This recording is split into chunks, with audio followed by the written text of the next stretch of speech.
સાકળ ખેંચું તો થાક ના લાગે. શ્રદ્ધાની સાકળ ખેંચો તો થાક ન લાગે. એ મારો વાલો ચડશે વારે રે પ્રેમ કરીને. મારો વાલો ચડશે વારે રે પ્રેમ કરીને. અને નયન કમળમાં રાખો રે ઓ શ્રીજી બાબા.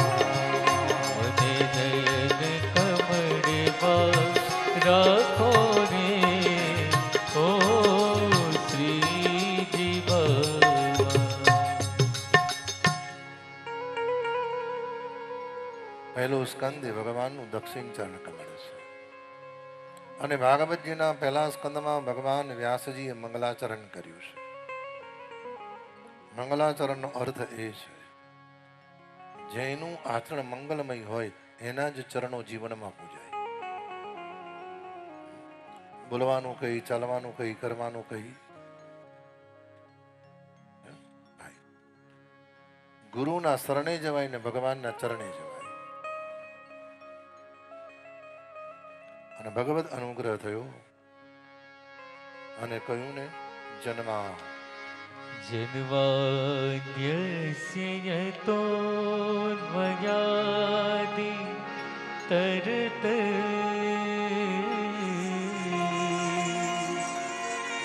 ચાર્તે સ્વભિઘ્ન સ્વરા.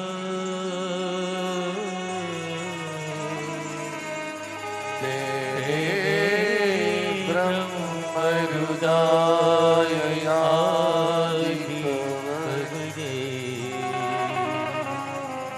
બૃહંતિ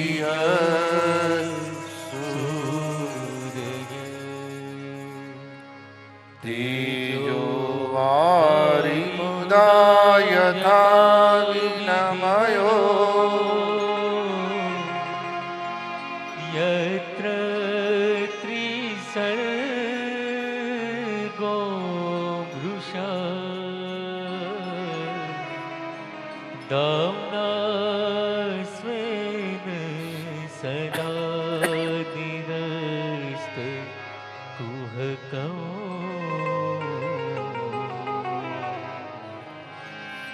સત્યમ પરમ ધીમહિ સત્યમ પરમ ધીમહિ સત્યમ પરમ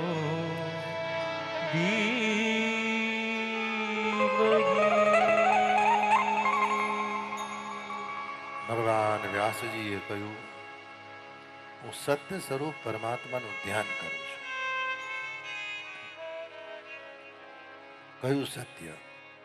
આ જગત નહોતું ત્યારે હતું એ સત્ય. આ જગત છે ત્યારે જે છે તે સત્ય. અને આવતીકાલે આ જગત નહીં હોય ત્યારે પણ જે હશે તે સત્ય. ભગવાન વ્યાસજીએ ભાગવતનો પ્રારંભ ગાયત્રી મંત્રથી કર્યો. દરેક દેવની અલગ અલગ અલગ ગાયત્રી છે. કહ્યું ને નારાયણાય વિદ્મહે વાસુદેવાય ધીમહિ તન્નો વિષ્ણુ પ્રચોદયાત તત્પુરુષાય વિદ્મહે મહાદેવાય ધીમહિ તન્નો રુદ્રઃ પ્રચોદયાત एकदन्ताय विद्महे वक्रतुण्डाय धीमहि તન્નો દંતિ પ્રચોદયાત.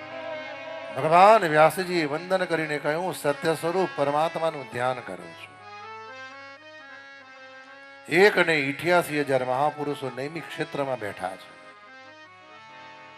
શૌનકાદિ મુનિઓએ ભગવાન સુતજીને 6 પ્રશ્ન કર્યા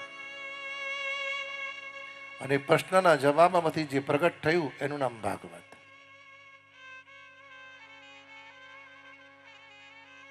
સનકાદિએ સુતજીને 6 પ્રશ્ન કર્યા. પહેલો પ્રશ્ન એ કર્યો કે હે ભગવાન, મનુષ્ય, હે ભગવાન, કલયુગની અંદર પ્રાણીઓનું પરમ કલ્યાણ શું? મનુષ્ય જન્મમાં પ્રાણીઓનું પરમ કલ્યાણ શું?